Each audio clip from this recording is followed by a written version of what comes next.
Kita hidup bukan dengan jantung, dengan nyawa yang kita ada ni. Itu sebab kita hidup hakikatnya Allah bagi kita hidup. Itu Allah cerita pasal kebesaran dia.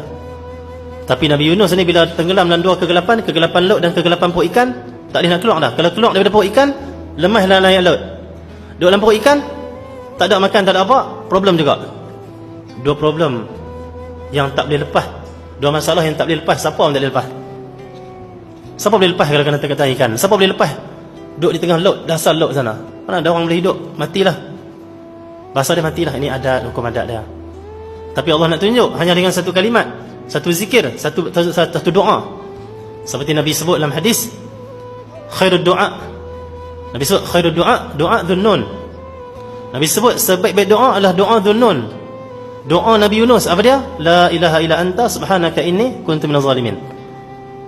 Baca yang tu ya, bergegang aras, keluar daripada perut ikan, keluar daripada laut, selamat. Sekali baca la ilaha illa anta subhanaka inni kuntu minaz zalimin, keluar tu. Nabi sebut siapa yang menghadapi kesulitan, musibah, problem tempat kerja, problem di rumah tangga, problem, semua problem yang kita rasa tak boleh lepas dah, mati aku, bahasa Kedah, mampu aku, la ilaha illa anta subhanaka inni kuntu minaz zalimin, keluar.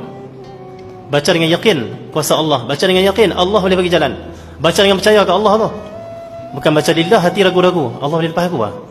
Allah boleh tolong aku ke? Tak boleh. Allah ada, Allah kuasa, Allah boleh. Aku tak ada apa, aku kena harap ke Allah, la ilaha illa anta, macam tu.